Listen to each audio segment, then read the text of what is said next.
America தனது முன்னணி ராணுவ வீரர்களிடம் கூறியது, இது உங்கள் தருணம். 1979 முதல் அமெரிக்கா காத்திருந்த மிகப்பெரிய திருப்புமுனை இது. இந்த தலைமுறை செய்து முடிக்க வேண்டிய முக்கியமான கடமை இது.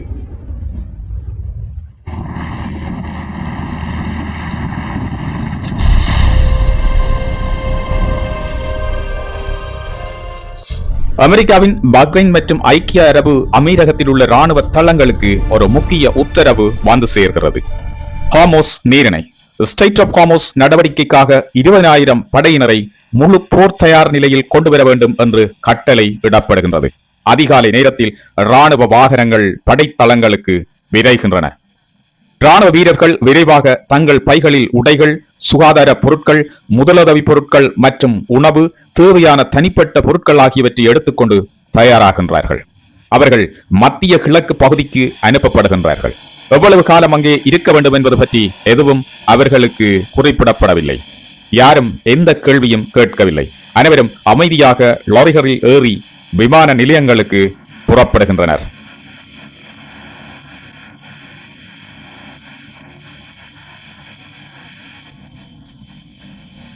அதே நேரத்தில் பாராசூட் வீரர்கள் தங்களுடைய ஆயத்தங்களை மேற்கொண்டு கொண்டிருந்தனர். அவர்கள் முதுகில் முக்கியமான பாராசூட்டும் நெஞ்சில் காப்பு பாராசூட்டும் அணிந்து கொண்டிருந்தார்கள். ஆயுதங்களையும் போர் பைகளையும் எடுத்துக்கொண்டு C-17 குளோப் மாஸ்டர் 3 என்ற பெரிய ராணுவ விமானங்களின் பக்கம் நடையை கட்டத் தொடங்கினர். இந்த பாராசூட் வீரர்கள் முதலில் பறந்து சென்று விமானத்தில் இருந்து குதித்து மற்ற படைகள் வருவதற்கு முன்பே நிலத்தில் இறங்கி உடனடியாக செயற்பட வேண்டும். மற்றொரு விமான தளத்தில் B-52H ஸ்ட்ராடோ ஃபார்ட்ரஸ் என்ற பெரிய போர் விமானத்தில் மிகப்பெரிய குண்டுகள் ஏற்றப்படுகின்றன. 2000 பவுண்ட் எடையுள்ள மார்க் -84 குண்டுகள் ஒவ்வொன்றாக விமானத்தில் பொருத்தப்படுகின்றன. இதற்கிடையில் விமான பைலட்கள் தங்கள் ஆக்சிஜன் மாஸ்க்கள், வரைபடங்கள், சரிபார்ப்பு பட்டியல்கள், உயிர்காக்கும் கருவிகள் அனைத்தையும் எடுத்துக்கொண்டு தயார் நிலையில் இருக்கின்றனர். 12 மணி நேரத்துக்கு மேல் நீடிக்கக்கூடிய பறப்புக்காக அவர்கள் தயாராக இருந்தனர். 8 பெரிய என்ஜின்கள் இயங்க தொடங்க அந்த B-52 விமானம் புறப்பட்டு வானத்தில் உயர்ந்தது.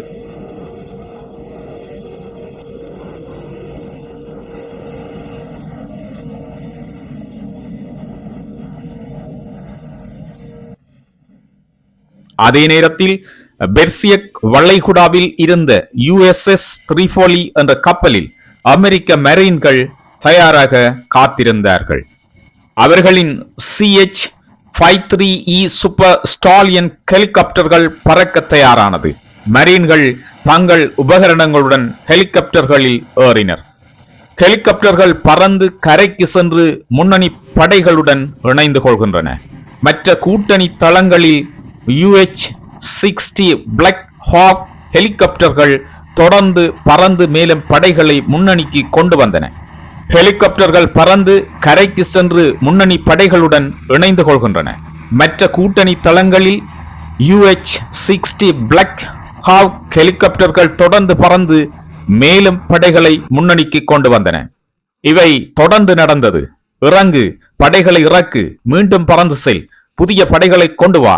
C-17 விமானங்கள் ஹார்மோஸ் நீரிணை அருகே வந்தபோது பாராசூட் வீரர்களுக்கு குதிக்கும் கட்டளை கொடுக்கப்பட்டது.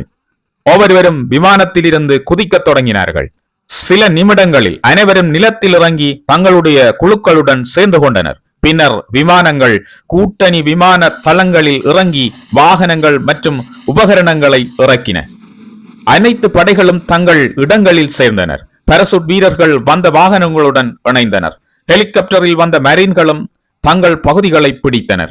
அவர்கள் பாதுகாப்பு முகாம்களை அமைத்து தகவல் தொடர்பு அமைப்புகளை நிறுவி ஆயுதங்களை பகிர்ந்து கொண்டனர். இப்போது முழு 20,000 அமெரிக்க மெரைன்களும் ரேஞ்சர்களும் போருக்கு தயாராக இருந்தனர். USS திரிபோலி கப்பலின் கேப்டன் அலெக்ஸ் ரிவேரா இந்த நடவடிக்கைகளை கவனித்துக் கொண்டிருந்தார். லெப்டினன்ட் சாரா கிளைன் தனது Sea Dragon ஹெலிகாப்டரை தயார் செய்தார். மாஸ் ஹெய்ஸ் தனது ரேஞ்சர் படைகளுக்கு இறுதி விளக்கத்தை அளித்தார். அப்போது கட்டளை கிடைத்தது, ஈரானின் கடற்கரை ஏவுகணை தளங்களை தாக்க தொடங்குங்கள்.